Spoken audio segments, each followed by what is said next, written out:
गीता तत्व अमृत अष्टादश अध्याय मोक्ष संन्यास योग का आखिरी भाग। कठोपनिषद के अनुसार जो संसार से विरक्त नहीं है, दुष्चरित्र होने के कारण अशांत है, समाहित चित्त नहीं है और जिसका मन अशांत चंचल है, वह उस ज्ञान को समझकर भी प्राप्त नहीं कर सकता। जिस मोटी बुद्धि पर तीनों गुणों के पर्दे पड़े हुए हैं, दृढ़ असंग शस्त्र से उन पर्दों को फाड़कर ही उसे अनुभव करने की योग्यता प्राप्त की जा सकती है। निष्काम कर्म, सगुण रूप की प्रतीक उपासना, आसन प्राणायाम आदि बहिरंग योग साधन बाह्य कर्म प्रधान है और ध्यान योग अतरंग साधन है।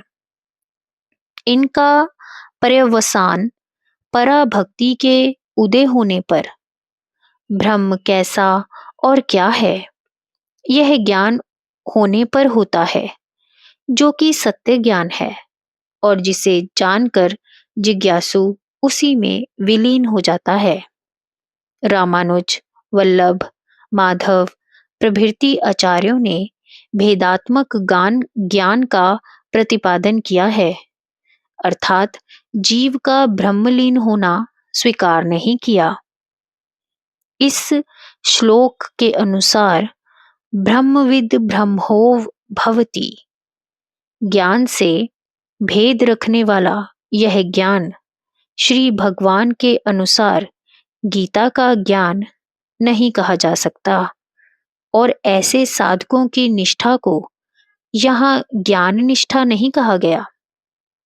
यहाँ यह शंका उठाई जाती है कि मोक्ष के लिए ब्रह्म ज्ञान की और साधन दोनों का सामुच्य कहा गया है, इसीलिए ज्ञान से ही मोक्ष होती है, कर्म अथवा कर्म ज्ञान के सामुच्य से नहीं। इस कथन से विरोध आता है। इसका समाधान यह है कि मोतियाबिंद की शल्य चिकित्सा द्वारा दृष्टि आ जाने पर भी यदि कोई विशेष वस्तु के ज्ञानार्थ उस दृष्टि का उपयोग ही ना करे, तो उस वस्तु का ज्ञान नहीं होगा। इसी प्रकार शल्य चिकित्सा की उपयोगिता दृष्टि पर पड़े आवरण को दूर करने तक ही सीमित है। देखने या ना देखने से उसका कोई संबंध नहीं है। किसी वस्तु का ज्ञान देखने से होता है, जिसके लिए दृष्टि चाहिए। यद्यपि देखने की इच्छा अथवा उत्साह उत्सुकता भी चाहिए, परंतु फिर भी बिना देखे तो ज्ञान नहीं होगा। इसीलिए ज्ञान का कारण देखना मात्र है, जो वस्तु तंत्र है। अन्य साधनकर्ता की इच्छा अनिच्छा के तंत्र हैं। परोक्ष ज्ञान और साधन प्रेरक का कार्य करते हैं और अपरोक्ष ज्ञान मोक्ष का कारण है। ज्ञान निष्ठा भी प्रेरक है, ज्ञान का कारण नहीं है।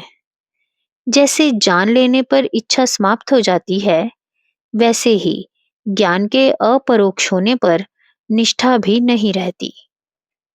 सर्व कर्माखिलम पार्थ ज्ञाने परिसमाप्यते।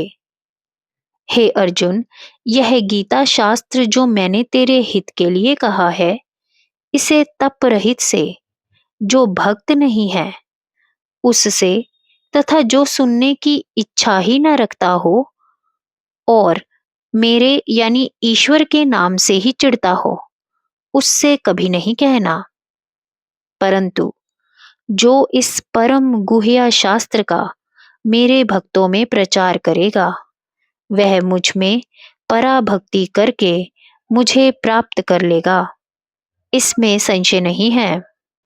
मनुष्यों में उससे अधिक मेरा प्रिय कार्य करने वाला कोई नहीं होगा और संसार में भी उसकी अपेक्षा दूसरा कोई मेरा अधिक प्रिय नहीं होगा। जो हम दोनों के इस धर्मयुक्त संवाद का प्रवचन करेगा या स्वयं पाठ करेगा, उसके इस ज्ञान यज्ञ के द्वारा मैं उसका इष्ट हो जाऊंगा, ऐसी मेरी मान्यता है। जो मनुष्य बिना निंदा किए श्रद्धा सहित केवल इसे सुनेगा ही, वह भी पापों से मुक्त होकर पुण्य कर्म करने वाले पुण्य आत्माओं को मिलने वाले शुभ लोकों को पाएगा। हे पार्थ, तूने एकाग्र चित्त से यह ज्ञान कुछ सुना?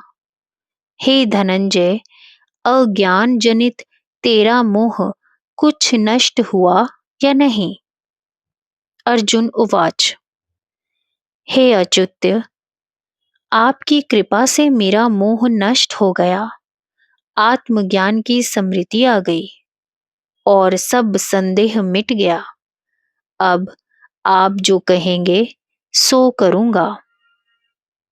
इस श्लोक को देखकर अकस्मात अंतर हृदय से यह प्रश्न उठता है कि अर्जुन का मोह निरस्त होकर उसको तो आत्मबुद्धि आ गई, परंतु यही संवाद संजय के मुख से सुनकर धृतराष्ट्र का मोह नहीं गया। हम स्वयं भी वैसे ही धृतराष्ट्र हैं। गीता पाठ करते करते काल का ग्रास बनने वाले हैं, तो भी वैसे ही मोहग्रस्त हैं। धृतराष्ट्र से हमारी तुलना यथार्थ ही है। इस नश्वर देह रूपी राष्ट्र को धारण करके हम भी धृतराष्ट्र और उसके ही सदृश अंधे भी हैं, जो आदित्य वर्ण तमसह परस्तात अर्थात भगवान को हृदय में स्थित नहीं देख पाते। पूज्यपाद श्री शंकराचार्य ने अपने भाष्य में अर्जुन शब्द का अर्थ शुक्लांत रात्म स्वभाव है विशुद्धांतःकरण किया है। हमारे अंतःकरण कलुषित हो रहे हैं, अंध तामिस्त्र से ढके हैं। अंतःकरण विशुद्ध होने पर अंतरात्मा प्रकाशमान होगा और प्रत्यक्ष चेतन रूप में दर्शन देगा। उससे गीता का रहस्य जानकर संसार बंधन से मुक्त होने का एकमात्र रास्ता है, गीता को सुगीता करना। संजय उवाच। महात्मा वासुदेव और पार्थ का रोमांच करने वाला यह अद्भुत संवाद मैंने सुना। व्यास जी की कृपा से, जिन्होंने मुझे दिव्य दृष्टि और दिव्य श्रवण शक्ति प्रदान की, मैंने यह परम गुह्य योग योगेश्वर कृष्ण को स्वयं कहते सुना है। हे राजन धृतराष्ट्र, केशव और अर्जुन का यह अद्भुत पुण्य संवाद बार बार याद करके मैं बार बार प्रसन्न होता हूँ।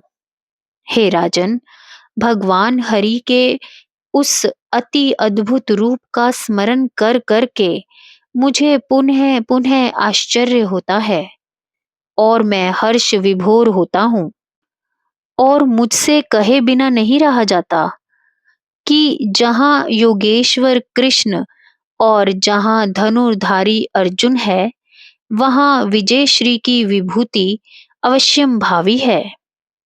यह नीति का सिद्धांत है और मेरी भी यही राय है, अर्थात पांडवों की जय और तेरे पुत्र की पराजय होगी। जय श्री गुरुदेव।